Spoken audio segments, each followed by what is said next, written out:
Well, the conversion was successful, I can assure you. Mike Fulivao from out wide converted to put 7 points onto the table for Canada. And he'll restart once again. Unlike the 15s game, remember, the attacking team, the team that scored, they kick off. And possession is now in the hands of this Kenyan team. Once again, having to attack so deep. Hammond right up into the Kenyan attack as Daniel Sakuta took it into the contact area. Up and over the 22, Kenya go. Oscar Iori tackled by Connor Traynor. A real scrap at the bottom there, wasn't it, Alex Olaba? And the quick tap and go from Tony Opondo. Opondo onto Amonde. And a loose pass not picked up there. Moonlight makes a nuisance of himself. Lucas Hammond just drifted down to the blind. He asked for the ball. Now he switches his play to Douglas. Douglas cuts back. He'll have to come down the blind side. That's where the players and the numbers are. Tackled by Alex Olaba. That's Douglas there. Puts the ball back on that 10-yard line. Counter ruck comes in from Andrew Amonde, but away goes Mike Fulivao. And Fulivao, can he make it? He's getting tracked down here. Is the tackle going to be made? It's not. Fulivao goes in for the try. And he caught the eye in the semi-final. And he's caught the eye again today. Mike Fulivao gets there just.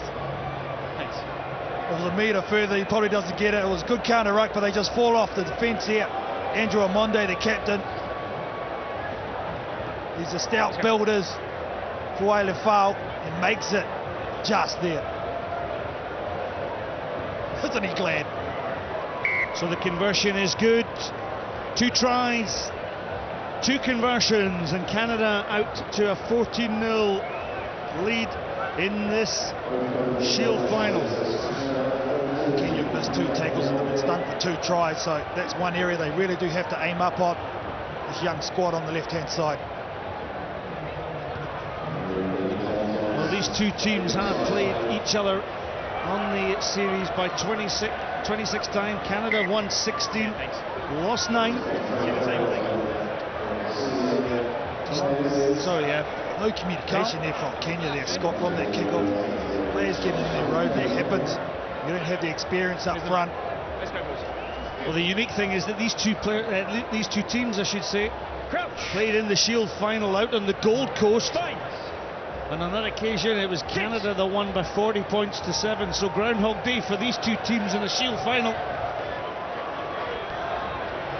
I think I've said it 3 times. Kenya have had to attack from the 22.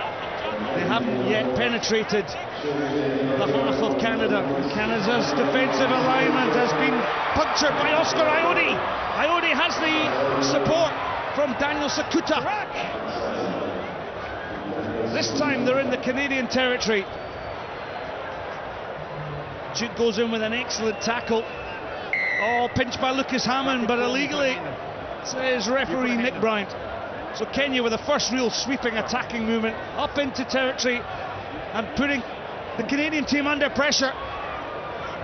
An easy run by Leonard Mugesi. This is Amonde. Oh, Amonde's knocked it on the tackle. So the first time Kenya have got into the Canadian 22, it's been an error from them. Yeah, and it's the captain again, number 8, Andrew Amonde, won't be happy with his own start. He's had a big workload. He loves to carry the ball. Line breaks too as well, so he can puncture that line. That's right. He needs to be able to hold on to the ball. That's right. His debut was in George 8 years ago. He returns from shoulder surgery, having missed Las Vegas and Wilton last year. Paul True, the coach, says that Amonde acts like a hinge when the rest of the players feed off his energy, but when you're robbed of injuries to Augustin Ledonzo, Max Griru, Biko Adima and Felix Ayangi, it's been tough for this Kenyan team to really get continuity within their game. Oh, Canada with a loose pass there. Spilled ball goes by Connor Traynor, but it was the pass from Sean Duke that put Traynor under pressure, and as a result Kenya have got a great opportunity with only 10 seconds left on the clock to go over for a try. Power play then. And Jenny up there, the quick tap and go. Andrew Amondi, he scores for Kenya. Andrew Amondi. Right on the hooter too. The captain makes up for his mistake just moments earlier. They had the penalty advantage. The knockback is pretty hard to defend. Still not on their line. Only one way he can go, and he scores right under the horns.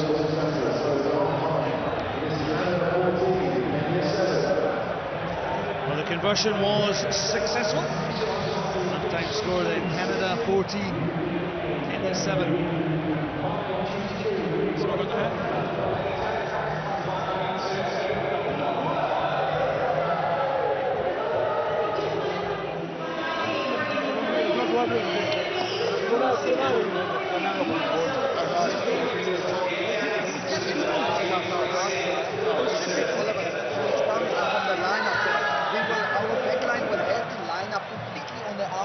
Force them back in, because all that they do is they come here and then they kick out.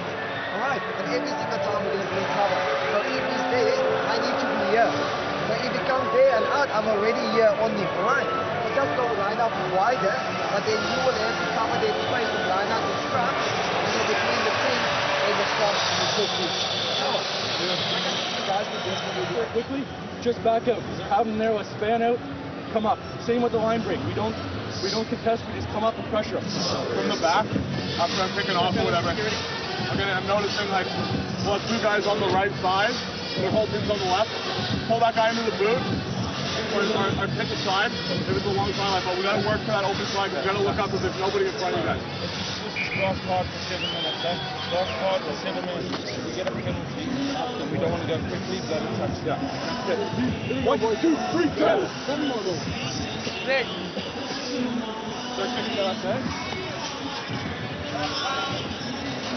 Milton's just saying that just need to slow it down.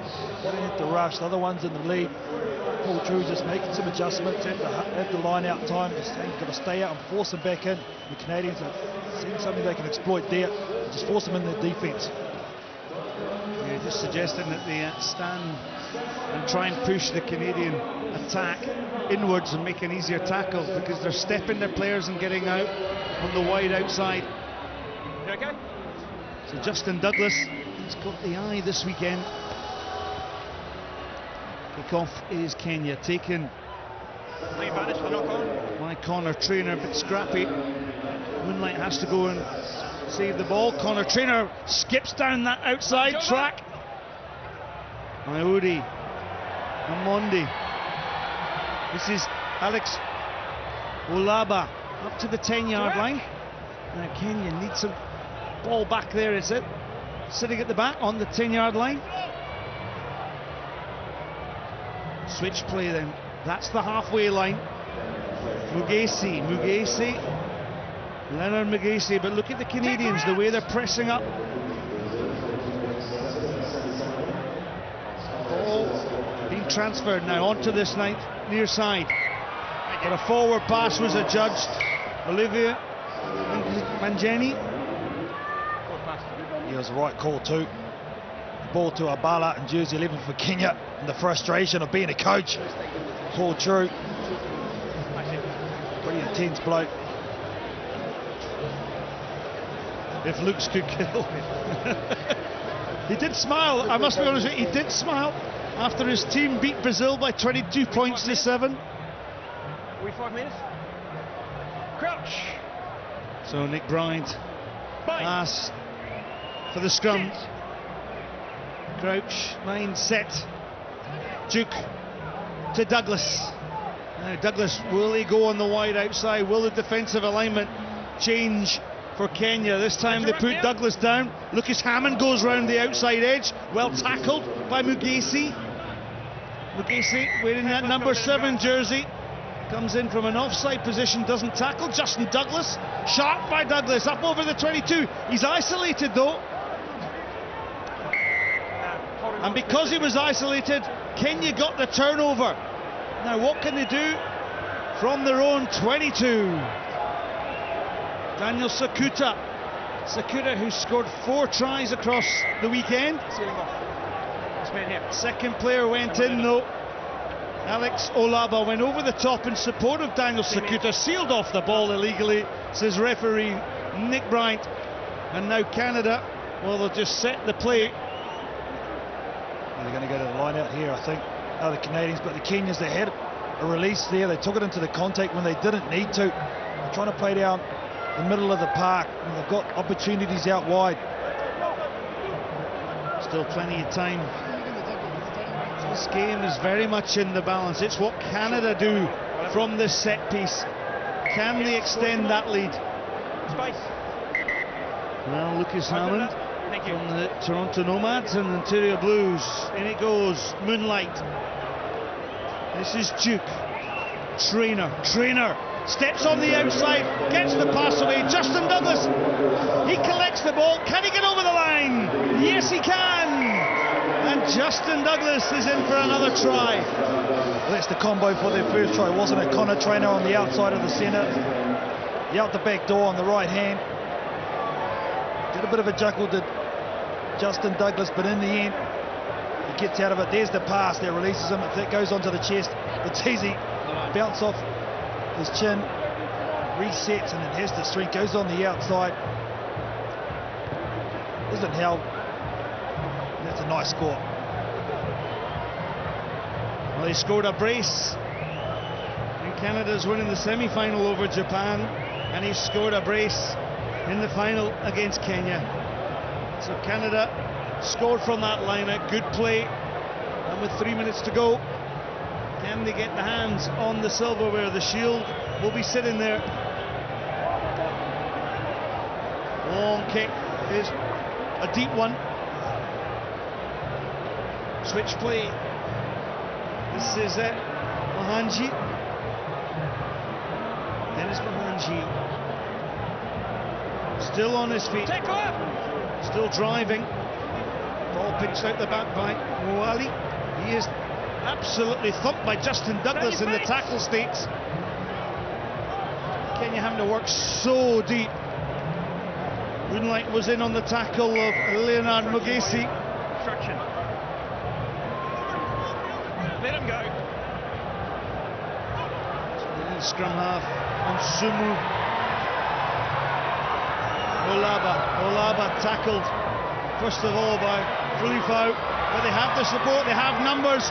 You can listen to the crowd. They'll erupt if Kenya score. They've got used to the thrillers in the main cup competition. Two cracking semi-finals. Australia beating Fiji, Number 3. and South Africa beating New Zealand. But this is the first of the 4 finals. This is the Shield final. And when you get up to this level, you want to win. You want to take something away from your weekend's work. And Kenya, well, there's the little dink too. Mugesi, try time Kenya. Got to get in their bike and take this conversion quickly if they want to have a chance at stealing this one. Kenya, but good vision out the back, realising there was no sweep, he was in the front line. So Mugesi puts it to the toe. 3 numbers in there on the ball, realises there's no one in behind. Nice little chip, waits it, pops up beautifully. Well done. Conversion is with Samson on Sumu. Sumu misses. Mugesi's given his side a chance. There's some great club names of these Kenyan players: the Lunch Park Queens, the Strathmore Leos, the Top Fry Nakura, and the Homeboys. And our try scorer was from the Homeboys club.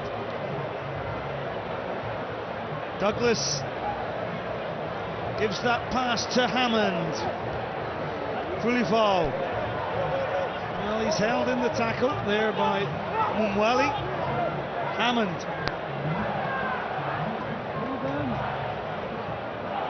Moonlight on the wide outside. Canada, of course, only with 10 players. 2 players injured at the moment, Sean White, Phil Mack. It's been a hard couple of days, but a forward pass was adjudged there by Nick Bryant. And there's the hooter, but we'll still have time for one last scrum. Can Kenya, off this play, put the final into extra time We've had one already in the semi-final with Australia in the main cup competition in Fiji. Who's going to be the go-to man for the Kenyan side?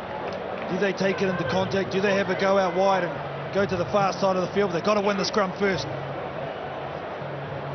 Sanchez Onsumu, he feeds, he's from the Resolution Impala Saracens now. Oh, it's a pass that goes behind, but it's taken by Mugesi. Mugesi tackled by Connor Traynor. It's all about the recycling of possession on the halfway line. Kenya stretching. There's an overlap here. There's an auto. Excitement around the ground. Can Kenya force the tie? Big tackle.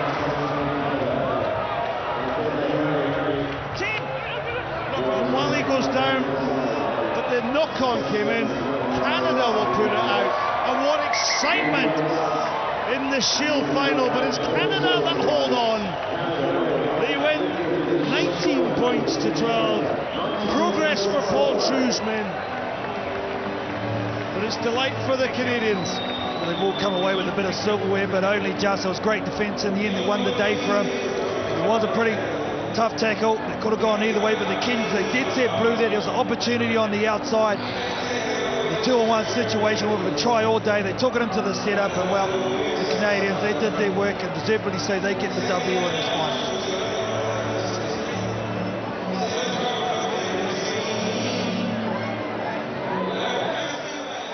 I'm with the coach of Canada, Liam Middleton. Your first tournament, I know you had aspirations for higher up the order than the Shield final, but you take something away. Yeah, it's a positive finish for the guys, and I'm pleased for them that they got that. It's been a bit of a roller coaster for us. Lost out on the Cup quarterfinals on points difference, and we were in the driving seat for that, but a lot of learning to be had in this tournament. What really do you take out of it? Just a little bit about our consistency and a few of our technical aspects. So we got something to build on for next week. Okay, speaking of next week, it's going to be a lot tougher there, but can these guys back up now? You are in a rebuilding phase after all.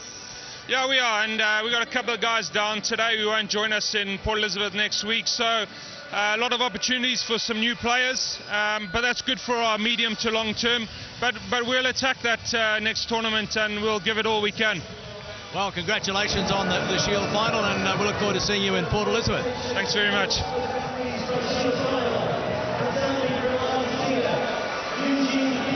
Well, we're just looking at the last play of the game as Kenya stretched this Canadian team, and there's a tip tackle there. We will have the sighting officers have a wee look at this. No. Yeah. I just thought it might go to a penalty there, but the presentation will be coming up here. It's such a great setting here in Dubai. The sun goes down, the dark skies, the floodlights come on in the 4 finals, and it will be on a trainer who comes up to collect the winner's offering here. Ladies and gentlemen, the Dubai Rugby Sevens Shield final winners. Put your hands together for Canada. This team, they've worked hard. Zaruba, Connor Traynor, Sean Duke, Dustin Douglas, Lucas Hammond, Vladimir Shivanovic, and Jack Smith, Pat Kay, they're all up there. Just trying to see if I can see Phil Mack there, Sean Duke right in the middle, along with Lucas Hammond. Mary Chapman, who is with Emirates Airlines, the sponsors of the Dubai Rugby Sevens, and the Shield winners are applauded by the crowd. John Moonlight lifts the trophy ahead. Job done. Let's go off to Port Elizabeth now and see if we can back it up with a better performance.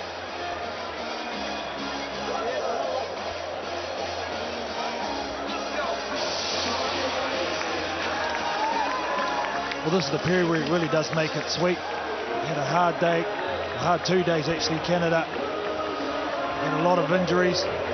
Just to come away with a bit of silverware makes that ice bath a bit nicer. As the crowd starts to build up to its climax, that's one final down, 3 to go. It's only going to get bigger and louder and better as the night goes on. So coming up, it'll be the bowl final between France and Samoa. Carl Tanana will sit in the seat, and alongside me now, who takes the microphone, will be Willie Leosi.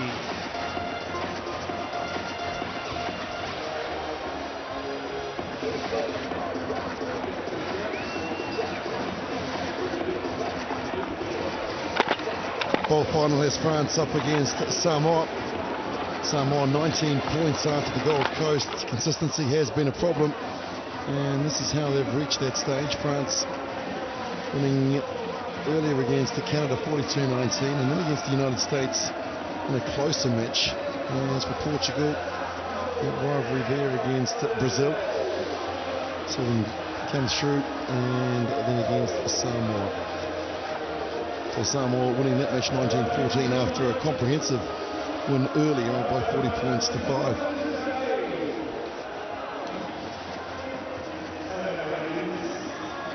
Eight and 7 points available on the bigger scheme of things, and that's just showing that France have been there 30 times and have won half of them. And Wales next, Scotland, Canada, and Argentina with 10 bowls to their credit. See the bottom graphic though there, Willie. Samoa have been in this situation 7 times, have come away with 5 wins, so they've got a good ratio when they do get in this situation. We're looking forward to this one though.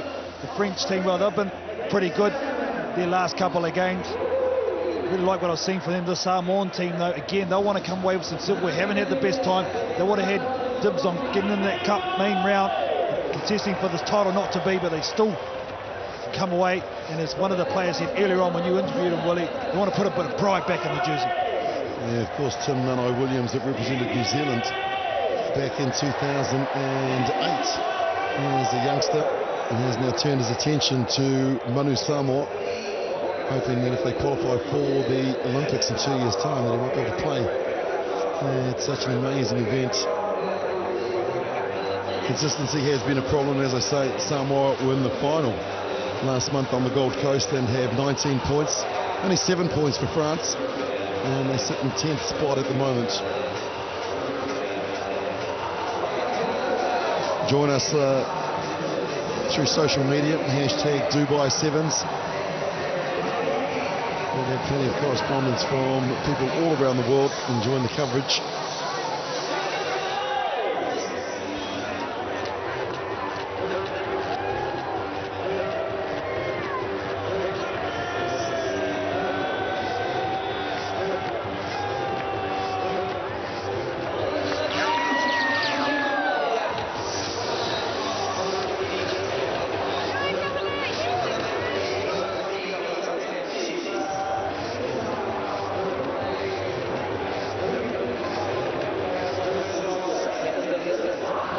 Match 42 of 45 has France against Samoa in the bowl final here in Dubai.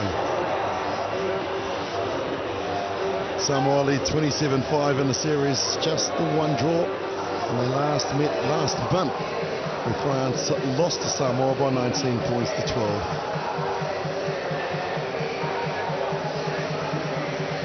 Fuimaono Diki Taupo has gone with the most experienced selection. Siossi Asafalau, 6 tries here in Dubai, and the most experienced player was 32-year-old Lolo Louis. 72 tries, he scored over 1,000 points, and he certainly is their go-to guy. For France, Teddy Boahua has been in fantastic form here. He looks injury-free, he's running the cutter, and Julian Candelon, here's jersey number 10, he's got plenty of experience for the 34 years.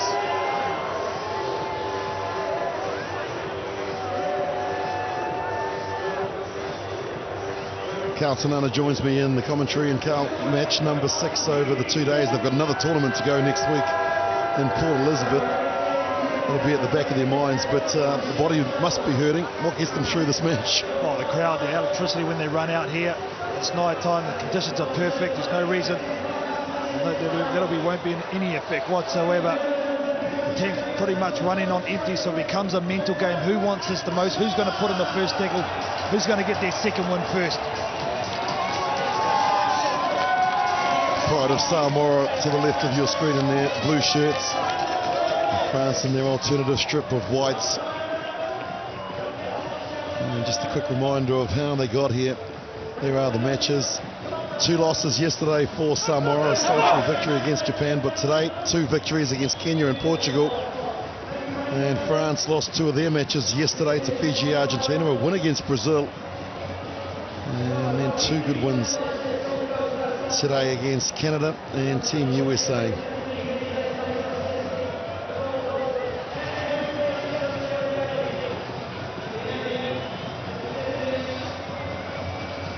Federico Anselmi from Argentina approaches the 150 mark in his career.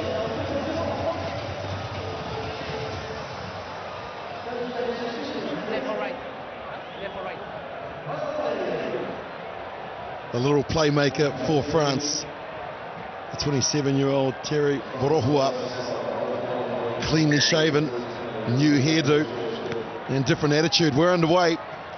Bowl final for 2014-15 between France and Samoa. Borohua puts it high, gets it back, gets it out to Salbade, who tries to go on the outside. He won't get through the tackle. Was he held? No, says the referee, because he got up and went again. Samoa illegally coming through. The first penalty for France. Yeah, Lolo Louis there coming from the side, but a good insertion there from Julian Sabade. Limited room to work, and now they spread it to the left-hand side to France. So more position, that ball not going to hand in. Candelon picks it up, accelerates through the gap. Janet pulls it back in, beats the first defender, and now he just continues to the leg drive. There's Julian Janet, 5 short. Counter-ruck coming in from Samoa, but they still have the ball. Here's Candelon. Candelon reaching out and scoring.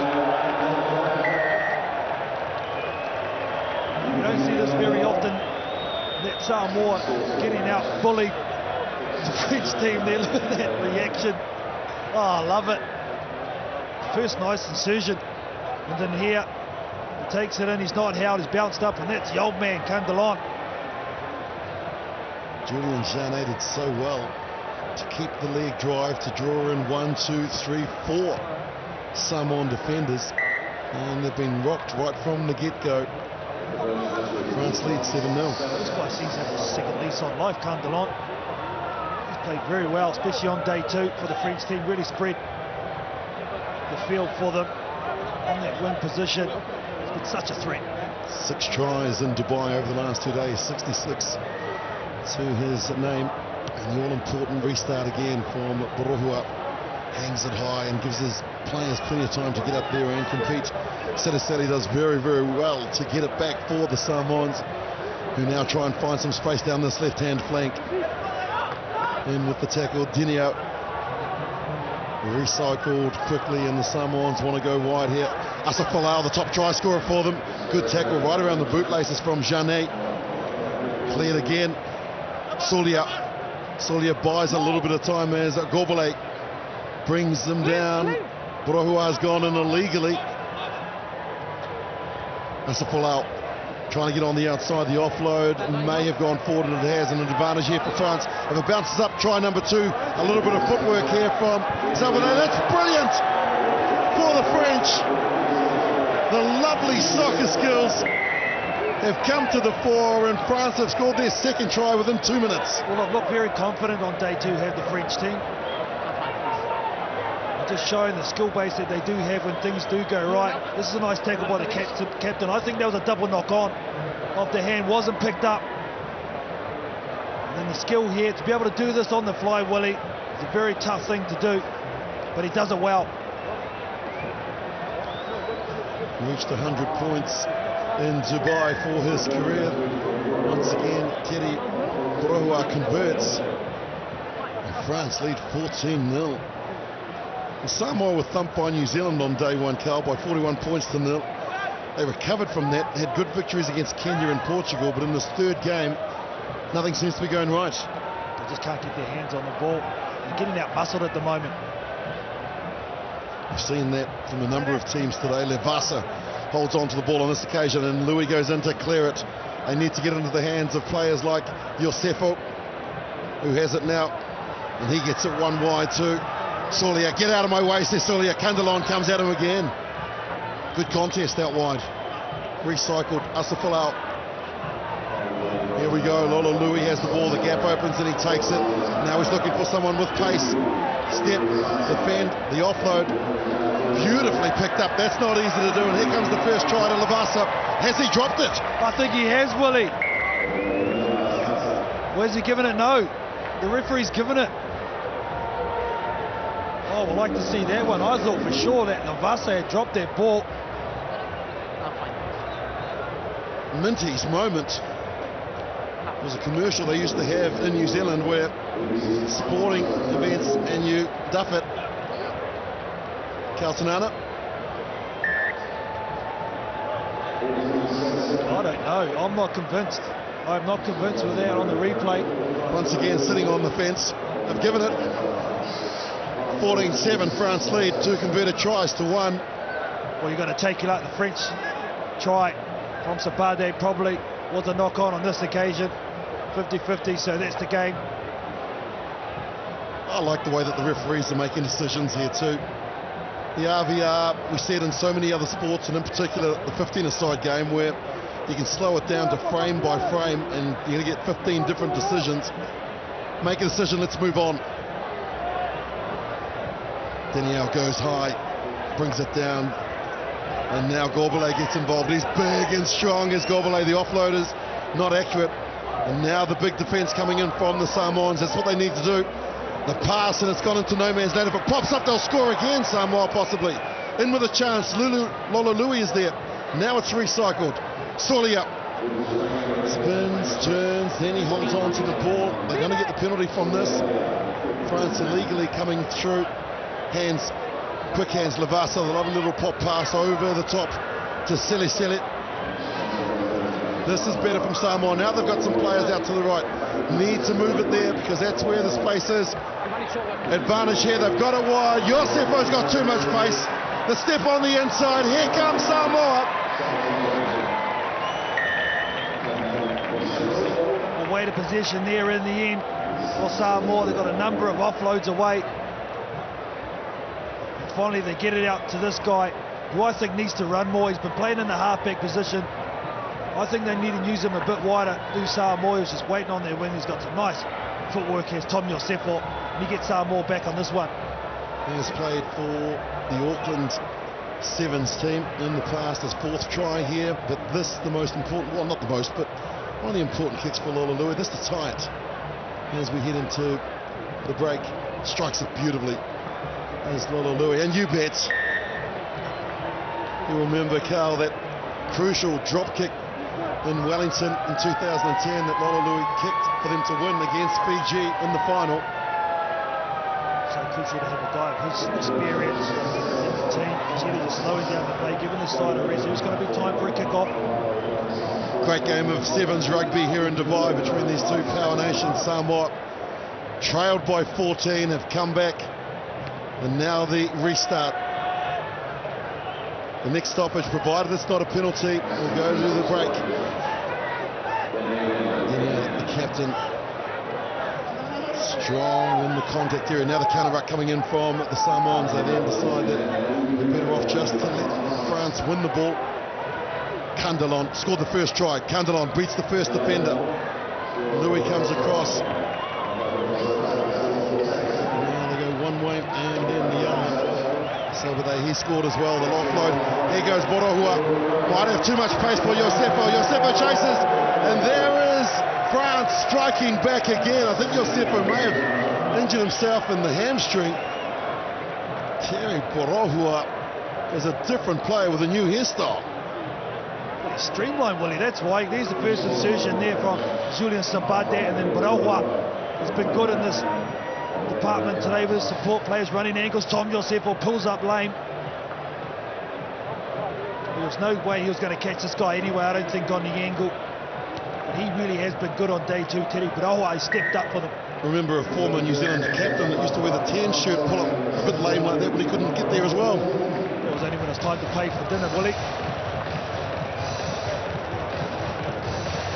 Half-time here in Dubai, 3 converted tries to 2, and France lead by 21 points to 14. What a time to strike too, remember.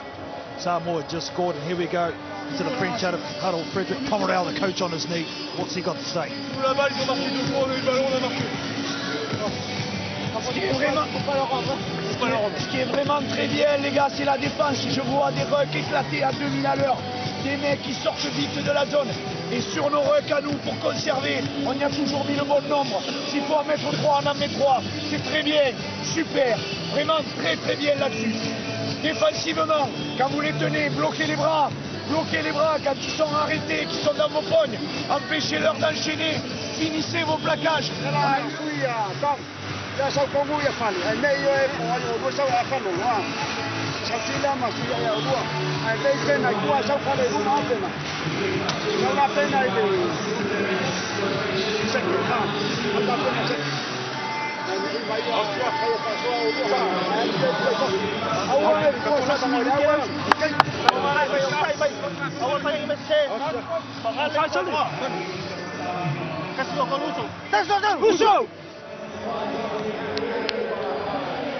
Player management a big part of being a great coach and manager, and I suppose when it comes down to this stage of the tournament, who's got the most petrol in the tank and who can actually go the distance is going to be the real question. Most definitely, William. Fully Samoa have used their frontline players for the majority of this tournament, so I'm not surprised Tommy Osefa looks like he's coming off with that hamstring pull. Not sure who's replaced him as yet, but it really is, Willie. In the timing of the two, when do you bring players on, what situation in the game, what period? It really is a skill.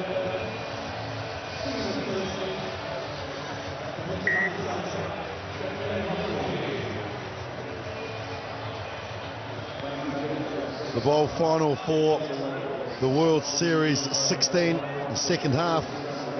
France right on the stroke of half-time. They had the opportunity to actually just kick it out and go to the break, but they chanced their arm. And Thierry Borohua scored the try, but they made a mistake, and Samoa get a chance to go on attack immediately.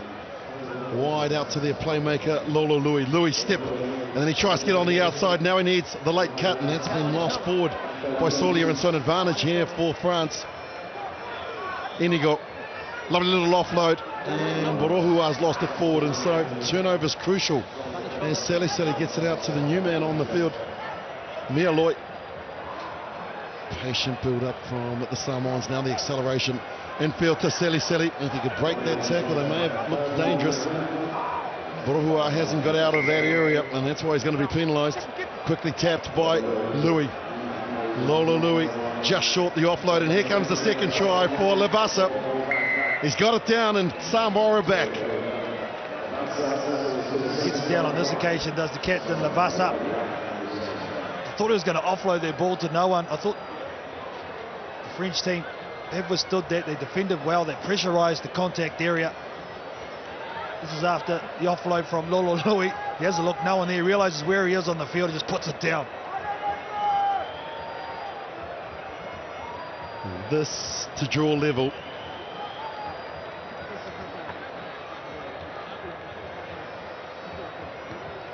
No problem with the execution from Lolo Louis. Just the way he does kick those conversions, he reminds me of probably one of the greatest players that ever played the game of sevens, and that's why Salih Sarevi is just so nonchalant and casual. It just seems to fly. It's the timing thing when it comes to goal kicking. Lolo Louis, can see him here just taking his time once again, just giving his team a lot of rest. At 32, I think he's buying a bit of time for himself as well. Getting back to halfway. Now the all-important restart. 6 tries, 3 apiece. And he's just batted back there, hoping that somebody will be able to claim it, and it's still live. The Samoans come flying in illegally as well. Flying in to say the understatement. Who was that? Solia. He put someone in the 5th row. Should have gone to the 5th row of the terraces here. Candelon. The late cut to Janet. Caught. It's Janet again involved, and now there's some space out here if they could move it wide. Good from Gorbele. And now Janet on the inside is Gorbele. That pass, if it had gone to hand, it was try time, but the Samoans now have ball and possession. Here comes Soyalo, the offload. Solia, big and strong, but there's too many meters before he can reach the try line, and so he just goes into contact, making sure he doesn't go out towards the sideline. It's been kicked out. Was that still in the ruck there? But just come from the side. Oh, that's impeccable timing. Well, that's a penalty for mine. It certainly looked like it was in the back of the Samoan ruck. I really like the way, though, the French team are attacking, Willie. They're manipulating the space and putting players in good holes and running options off that. Well, he's changed his mind because originally it was a French throw. And now they've had a consultation and Samoa will feed the line out. Mialoi goes long and that's been knocked forward by Candelon. It's a big let-off too for Samoa because there was a miscommunication between the thrower and his jumper and lifters. He confused everyone. That's what goes first, your communication, when you're tied at this back end of the tournament there, Willie. So they just need to settle down here, reset and just go again. Well, what does it say about the class of a lot of the players too? You think of Jean-Baptiste Corbelay, 32 years old, Julien Candelon, 34, and out there for Samoa is Lololuin, 32, so brilliant. Well, if you really sacrifice and commit to your trade, then you can have a long time in this game if you're committed. Mialoi's committed because he's fed the scrum and got it out. Here's Louis. Louis trying to get on the outside, fends off the first, looking for some support, holds onto the ball, and now it's released. The French coming through the side again means that more possession for the Samoans. The big wide pass out wide, and here comes another try.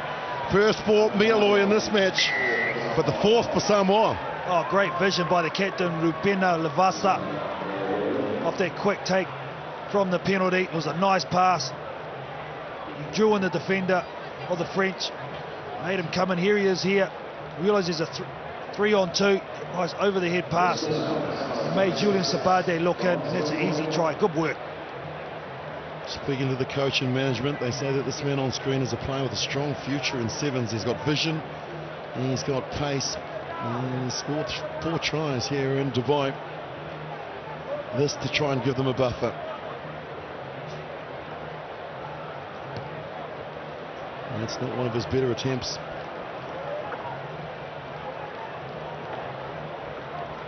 Five missed tackles by the French, 4 by Samoa. And that's why the game is so close.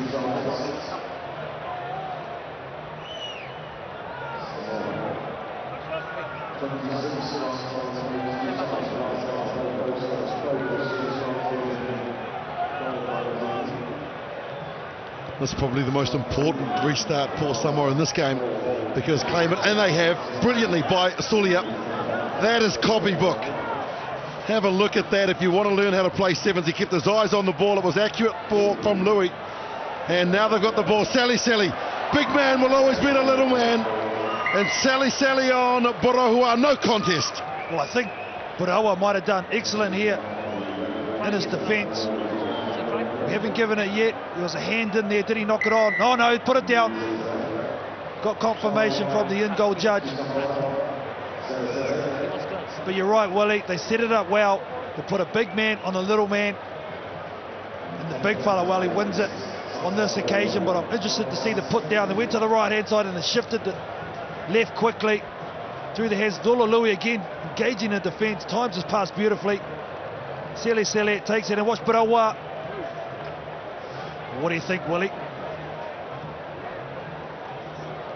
It's in the Samoan times already. That's a try. Yeah, he said that because they already gave it. That was an important kick-off. Take a bow. Tofa Tui Solia. That was just beautiful to watch. He just kept his eyes on the ball where it was. Brought it down in 2 hands, claimed possession, and he's claimed his team the bowl. Again he goes high, the big man. On this occasion, Akatawa has lost it forward, and referee says that's time. You can see the disappointment from the French, but the Samoans, who had 19 points after the Gold Coast, can claim another 8 finally, a bit of silverware to take home. They are the winners of the bowl in 2014-15, the World Series, number 16, and here are the stats. The tackles miss probably was the one that stands out for mine for the French team. 6. There's a couple of tackles, especially at the end there, it really did cost them in that second 7 minutes. Possession kicked away too, all on the side of the French, so you can't have that. Lolo Louis there, most carries, sorry, I think he was integral, Lolo Louis, with his decisions, his timing of the pass. That's what got his players over the line. Bit of injection in the line breaks also. Labassa, he was very strong in that department. And what about Candelon for France? 3 tackles, 4 carries and 2 offloads. Very, very, very busy Candelon. Yeah. Dickie, congratulations. How are you feeling about that? Well, as you know that this is a bowl, it's really good that we have some points from this tournament. As you know that our players didn't do well right from the starts, but it's all right. It's all right for us. Disappointing though, after being in the final on the Gold Coast, not in the final at Dubai, so it just goes to show how tough this World Series is. Yes, as you know that this series is, it's preparations for the Olympics, so all the teams are good. There's no team in this tournament, they all prepared well. Okay, well, congratulations. I'll let you go and celebrate with your team. Dickie Tafua. Rui Maono, Dickie Tafua. As we look at the dignitaries here, France, just regathering their thoughts. 7 points from the Gold Coast. They can add another 7 points to that, so 14. They were in 10th spot. As far as Samoa are concerned, 19 and 8, 27 points after 2 tournaments. They'll be disappointed. But also the fact that they have won, the points will be crucial come the business end as this tournament starts to work its way towards the UK. Emirates as one of the major sponsors. There is Gary Chapman alongside a lot of the Emirates hostesses that are here in support of this brilliant game.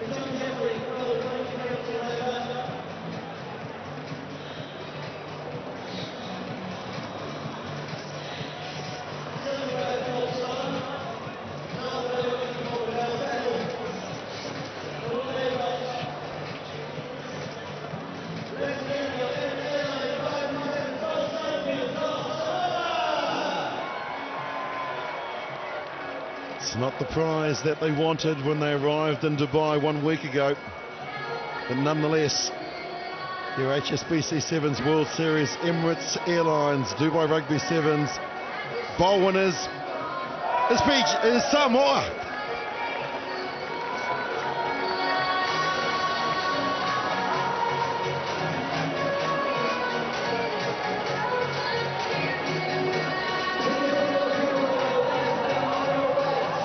Great scenes here in Dubai. There's this big crowd awaits. A lot more action to come here in Dubai.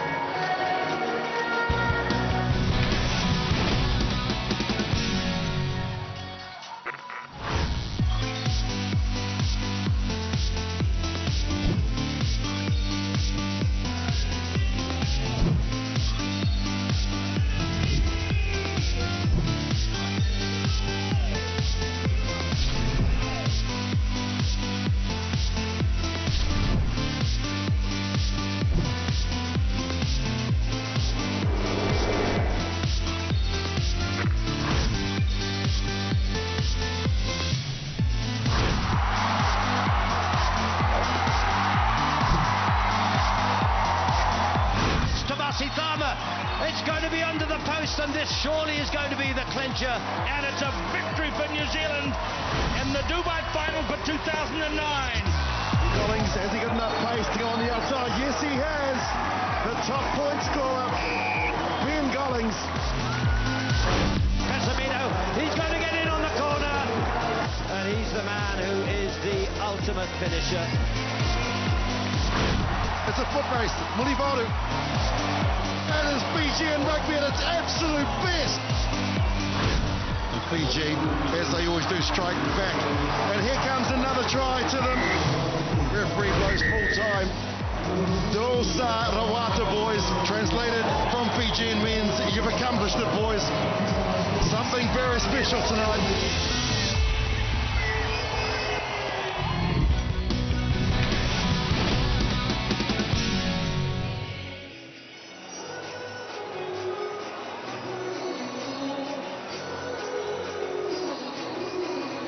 So overall then, the most plate wins, have a look at that. South Africa, 34 finals, 22 wins. Fiji up there, Australia, who through to the, of course, the cup final this evening. Will be 2 games after the next one. And, pretty good spread amongst those two. 45,000 people then that are crammed into the stadium. They've had 2 wonderful days of rugby here at the 7 Stadium in Dubai. The HSBC World Series is very much underway. The first one up at Gold Coast, now in Dubai, and from here through to Port Elizabeth in South Africa next weekend. The weather, of course, has played along too. Previously we've had rain, believe it or not, here in Dubai, but not this time round. There's been plenty of teams playing in the surrounding fields too. So next up then, it is the plate final between Scotland and Argentina, and one could surely say that these are 2 teams that really deserve to be in the final. Argentina with more wins against Scotland than vice versa. They last met in Hong Kong there when Scotland won that bowl semi-final by 24 points to 12. Argentina leading 3-0 in terms of games played here in Dubai. Last year in November, Argentina won by 12 points to 5. So into the evening as we have a look then at this team, and Scott White captaining the Scotland side. Although I thought that Colin Gregor was perhaps originally one, but we'll pick that up from Scott Hastings, who's alongside me. And certainly, as far as Argentina are concerned, well, once again, they've got 3 20-year-olds in that side. They've at times used 5 of them. And, well, their captain is sitting out this time, Rodrigo Echard. Yeah, danger man for Argentina is Gaston Revol, but Scotland have made improvement over this weekend under new coach Callum McRae. Scott, I've got to say too, you know, both teams have had 3 victories out of 5, and I said they both deserve to be in this final. I think Scotland's victories over Samoa and Wales in particular were very well merited, and of course for Argentina, such a young team that playing really well against France, and then of course England, who they beat by just those 2 points to get through to this plate final. Yeah, it was an exciting tie, but both these teams want to leave Dubai with something of merit, and that will be the plate final. So Reece Cardoza taking the ball onto the field. In fact, it's Nirvana Ginadaza, I should say, who carries the ball on, and a wonderful occasion for him. Argentina, as we've said before, in the unfamiliar red. Of course, Scotland will be in their traditional blue.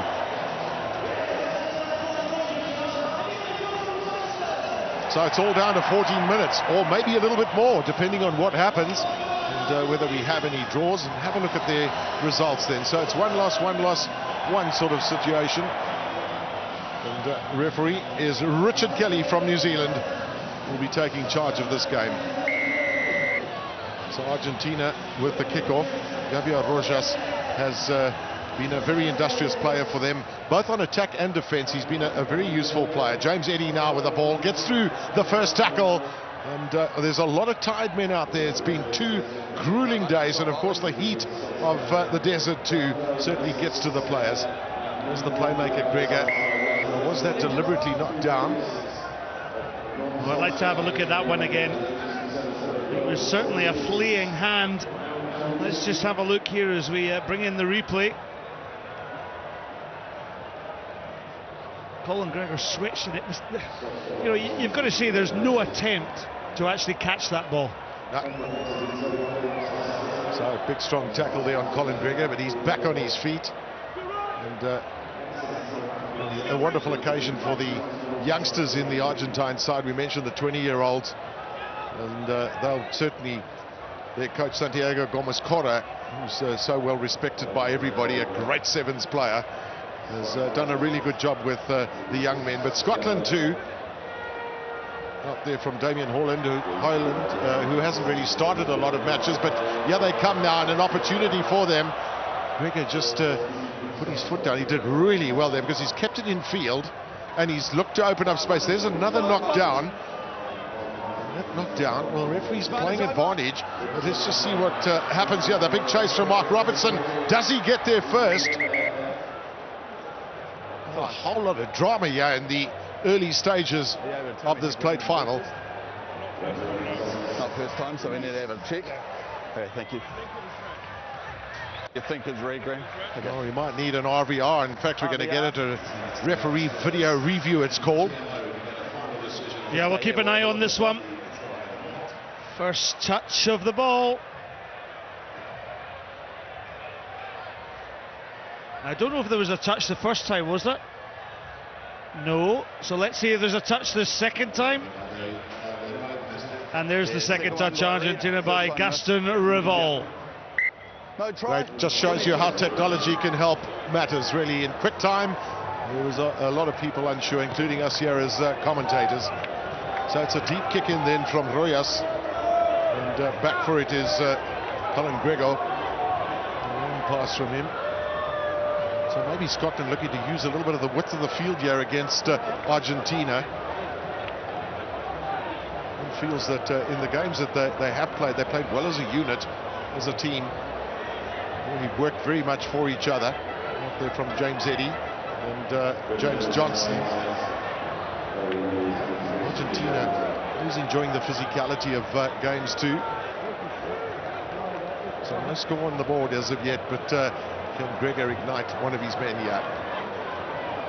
Damien Hoyland going to ground. It's not an easy ball this, but Scott Riddell has done really well there. He's kept it alive. We know that Scotland love moving the ball around. They're one of the big passers. Already 22 passes completed in this match. The interesting thing, Scott Hastings, is that you don't often see them kicking. No, they don't. They've got a good game plan set around that attack. What is key in this game, though, is once they get into the contact area with Argentina, they don't get involved in this, because Argentina looks as though they've turned over this ball.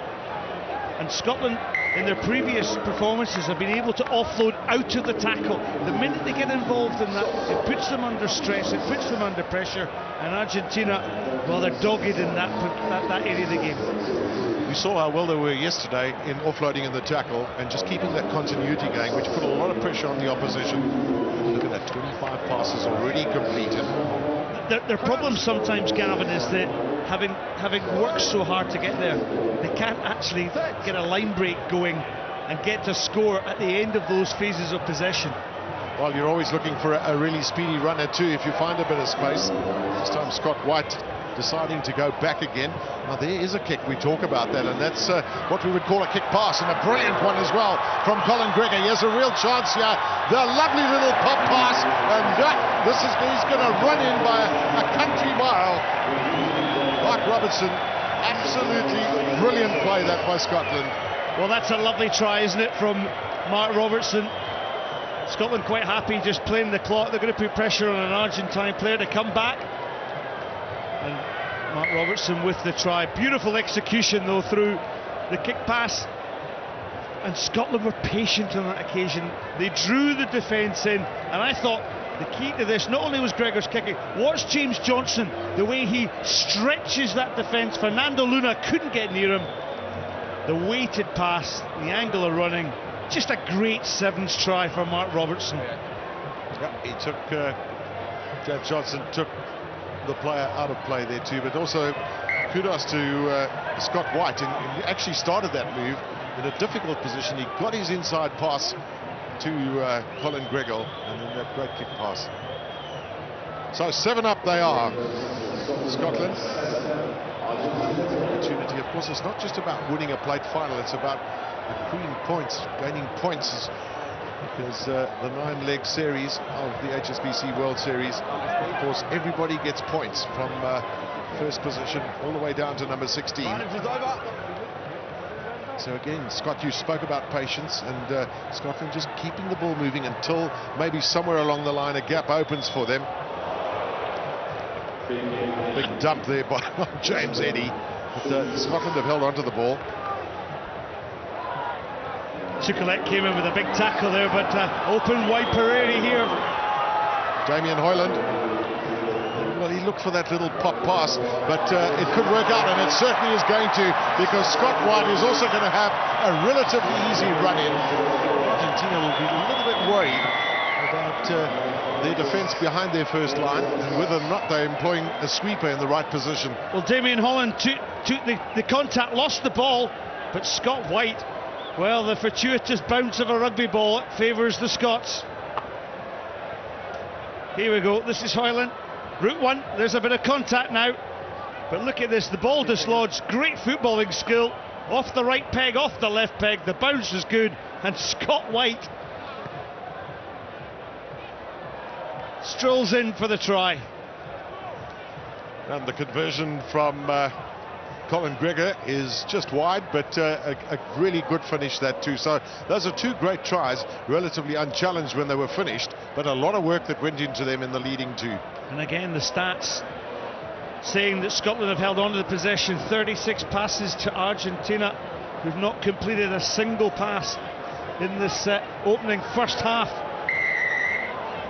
Scotland have completed 0 tackles and Argentina 19. So we know where the possession is lying at the moment, and a lot of it belonging, of course, to Scotland. Now a chance for Argentina. Can they do something about it? Deciding to go down the line, Gaston Rivol with the pass right on half-time. Fernanda Luna. Can they get something before half-time? Nothing worse than going into half-time with no points on the board. Downfield comes Patricio Fernandez, this man, 20 years of age, but he's got so much talent. They're talking about him being one of the next greats of Argentine rugby. Well, in rugby, you've got to go for the mismatches, and Patricio Fernandez goes in for the try because he found himself up against the heavier and the weightier Scots player, and that man was in the shape of James Eddy, left for dead, wearing the number 2 jersey. All the skills are magnified under the sevens glass, and this time James Eddy left for dead. There was a hole in the Scots defence, and a crucial try for Argentina closes out the half. It was converted, and the half-time score, Scotland in the lead by 12 points to 7. Well, Fernandez, one of the successes of this tournament. He's on debut too. He really has looked the part in the matches that he's played. So the players getting together in the huddle. Let's have a listen to the coaches. He's telling me to go. He's shouting, go, go, go. Fine, easily fixed. We're in control of that. Next job. Fuck it up. Okay, just on my side of things, on the attack, we've looked good when we've moved the ball. If there's any daylight, if there's any space in front of you and you're on the edge, you've got to go. And the next 2 guys back him up. Because they're getting isolated there, we will get offload opportunities or loose plays like Whitey got. But once someone takes off, 2 guys have to hair after him. The rest of us get shaped for the way back. Okay? En vez de dejar a un solo tipo haciendo el contrarrack, involucremos un segundo para molestar y hacerla lenta, salir la pelota o traerla. Pero no podemos estar defendiendo esto. Y la que tenemos, vertical como recién, clarísimo. Vamos muchachos, vamos Cato, que Dijimos todo, Negrito. Interesting there, Santiago Thomas Corner talking very much about going straight as well, and not too much lateral running from them. And similar to Callum McRae saying, look for support. Go for it. If the space is there, go, but you need someone supporting on your shoulder. Absolutely, and just to translate the Scottish as well, the way they attacked in the threes. The minute one goes, another 2 go with him, and at this stage of a long and tiring 2 days, the pressure is now on for Scotland, not only to protect the lead, but to extend the lead. However, Argentina, as we saw in their previous match, they can come back from the death, and they beat England in that semi-final to get into this plate final. So, well, I'm enjoying it. I hope you at home are all enjoying it as well. Scott, we've seen a couple of games of 2 halves, and Of course, Argentina with everything to play for too, and very important for Scotland that they hang in the next 2 minutes, make sure that either they get something or they don't give anything away. Argentina, when they can get some of those gas burners going. I think both teams really don't have the same speedsters that we've seen in some of the other teams. But I was watching Mark Robertson running the other day. He certainly is no slouch. Express pace so often needed, but nevertheless, if you haven't got that, you've got players on your shoulder, it can make a big difference. Change of direction there from Javier Rojas. A little bit of continuity here for Argentina. It's more possession than they had virtually in the first half. Revolve with a change of direction. Not a great ball that for German Schulz. His mother no doubt will be watching it. She's his biggest fan. The family from Cordoba. Moyes. Infield comes Axel Muller. He's about to get his lateral movement here from Argentina. Reval, he's got to straighten this as best as he can. Give an opportunity here, and this is Joachim Paz. A little pop pass. It's gone backwards, but it's gone into touch, one fancies. So it'll be a Scottish throw-in the line out. Well, Scotland's defensive patterns really stretched there. And I wouldn't be surprised if there's some subs on for Scotland. Great tackle by Scott White, the Scottish skipper, on Paz. Just the spill of the ball. And Gaston Reval with his new short haircut, easily identifiable there. So, a couple of changes. Morello's on, and Alvarez too, as Argentina take leave of an injured player. Colin Gregor, very important throw in this for him. Sorry, what's the issue? Mark Robertson in the front of the line, out. They got one too many. Well, that's a good one. You heard from the ref there. They got one too many. I'm glad the ref can count. In fact, 100% they have got one too many. That's someone else is going to come into the line out because they're going to take Fernando Luna off. Time on. So if you lose one through an ankle injury, you bring two on. Got the numbers wrong. Gregor's throw, very important. It's a lob, and well taken this by Scotland. Also made valuable yardage there. Excellent play from Scott Riddell. And Scott White deciding, let me hoof it downfield. Is there a reason why so many Scottish people have the first name Scott? Like you? It's just a fantastic name. Scott from Scotland, it sticks everywhere I go. Of course, I'm a few years older than these players, so it might have been when I was playing rugby sevens for Scotland that a few mums and dads thought, well, we'll just call our sons by the name of Scott. Well, don't worry, we've got Wyn Griffith from Wales sitting in here in the commentary box too, and of course, you know, it's the Davieses and the Williamses and plenty of them. So, Argentina, can they get some points here? This is really important. It's a close game at the moment. That's a great run. Fantastic running there from Tukelet. Tukelet with that inside support pass. And when Scott White actually kicked that ball out, I thought, well, Argentina have just getting the possession to attack from. And you can see the frustration in Scott White's face, the Scotland skipper, as Tukelet went round. It's tied up 12-all. The conversion to come. And it's a good one as well from Javier Rojas. So they're into the lead, Argentina. And Scott, you spoke about it at half-time, and you said the Argentine team can come back in the second half. We've seen them do it in this tournament already. Well, I thought they just plucked that ball out of the air. Fantastic take that from Santiago Alvarez.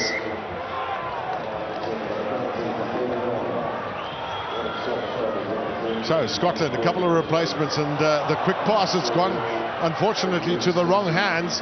And here's another chance. It's another try too. It's a second for Tukelet. Well, Tukelet with interception. I was going to say, Gavin, from the kickoff, it looked as though an offside was there on the kickoff. But the mistake was by Johnston. It came from this loose pass by Johnston.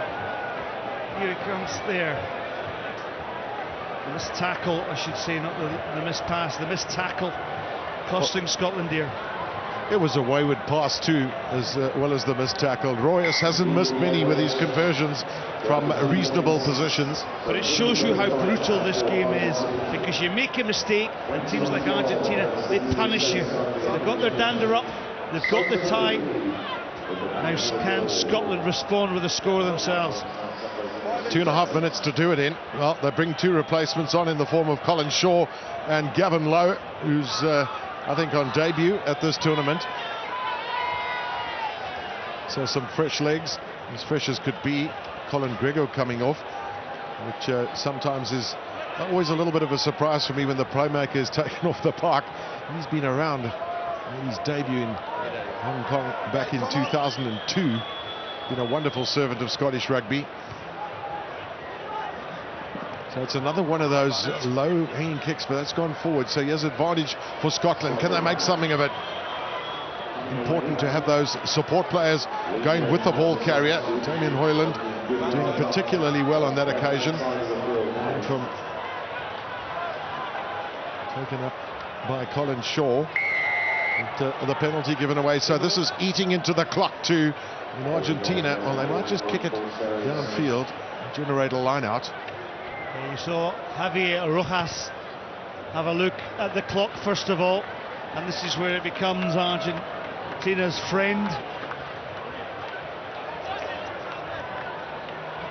Callum McRae, Scott, you said you're chatting to him a little bit earlier, and there was a game plan, but it's really been upset in the second half, hasn't it? Well, he mentioned about the crucial mistakes in the quarter-final. Scotland made mistakes against Australia, lost the tie. They tightened up in that Welsh game. They got a very, very good victory, but again, two mistakes saw them from a winning lead to lose the lead, and that's why Argentina are now leading by 21-12.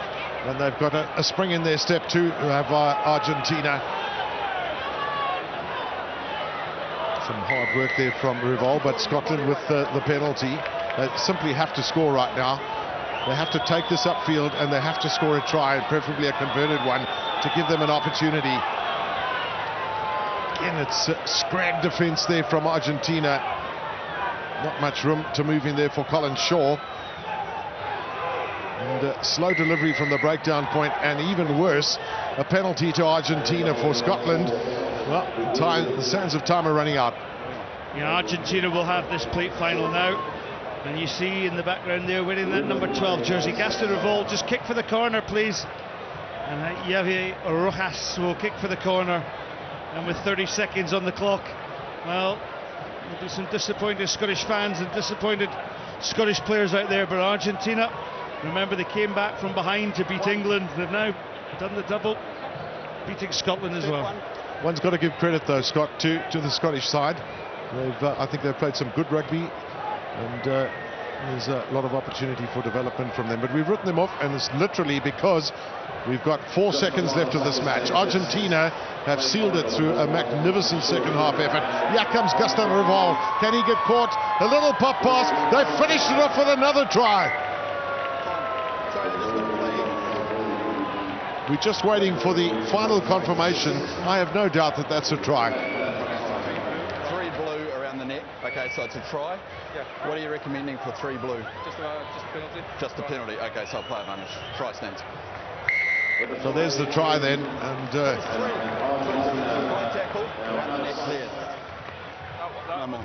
so Colin Shaw is getting reprimanded by the referee, but have a look at this. Gaston Revol getting around his man.